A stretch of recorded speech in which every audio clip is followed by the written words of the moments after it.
Une éducation financière, c'est un ensemble d'enseignements. Un ensemble d'enseignements qui tend à faire acquérir aux acteurs du secteur de la microfinance les bonnes pratiques de comportement financier. Comment gérer, comment épargner, comment emprunter, afin qu'il y ait au moins une bonne gestion de leurs ressources. Ce n'est pas une peur en fait, c'est plutôt un projet de vie qu'on a pour les acteurs du secteur de la microfinance.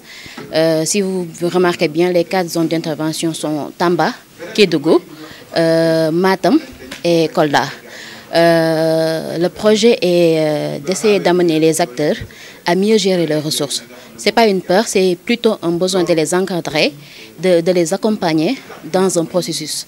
Un processus pour leur assurer un accès durable aux services financiers, mais également un processus pour leur permettre d'être bien outillés dans la gestion. Le programme d'éducation financière ou l'éducation financière, de façon résumée, enseigne les connaissances, les compétences, attitudes, aptitudes que les gens doivent avoir pour gérer leurs revenus, leurs dépenses, leurs emprunts, conformément aux meilleures pratiques de la gestion de l'argent. Maintenant, pour le programme que l'ADMF et le PADER proposent, nous avons 5 modules.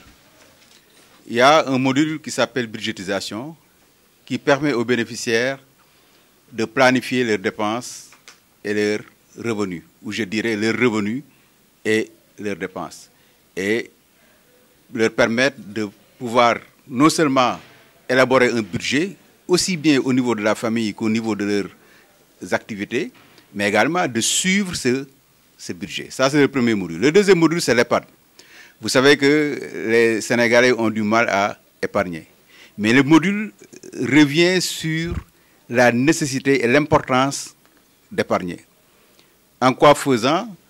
En permettant aux bénéficiaires de savoir que quand on relie l'épargne à un but, on peut y arriver.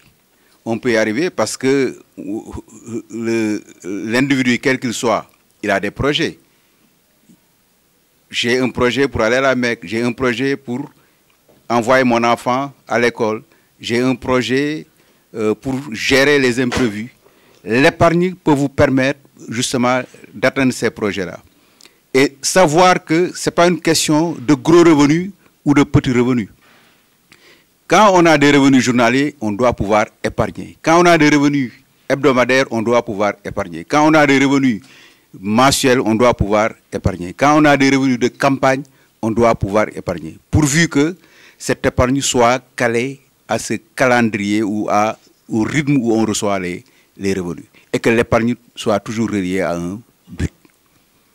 Le troisième, c'est la gestion des dettes, à manier avec précaution. On dit, la dette, elle est importante dans la vie de l'individu. On emprunte parce qu'on a des projets.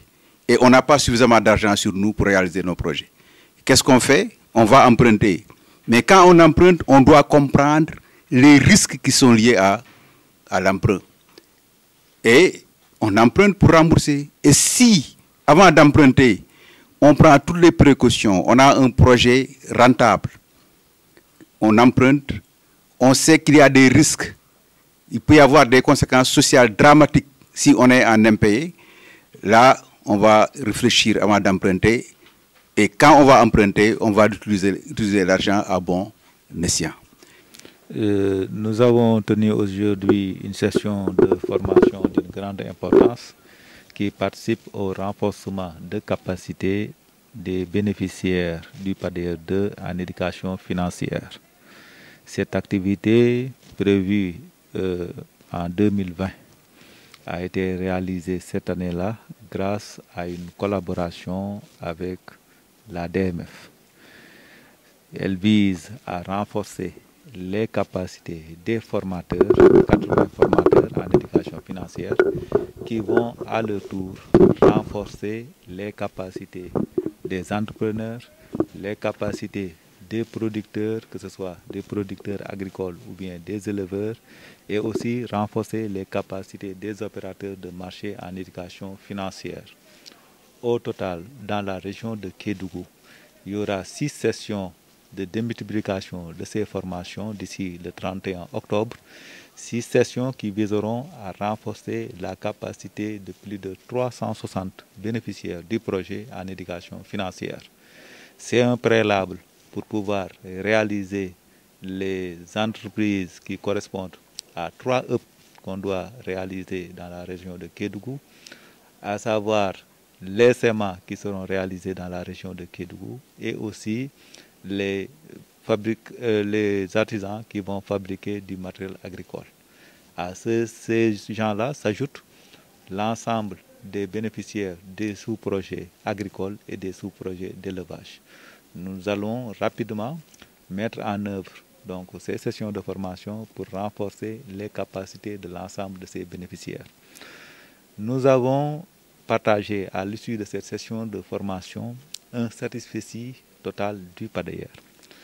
Vu l'engagement des formateurs, vu leur volonté d'apprentissage, vu leur assiduité et ce qu'ils ont fait montre en termes de compétences acquises à l'issue de ces formations, augure une bonne démultiplication de l'ensemble de ces formations au profit de l'ensemble des parties prenantes.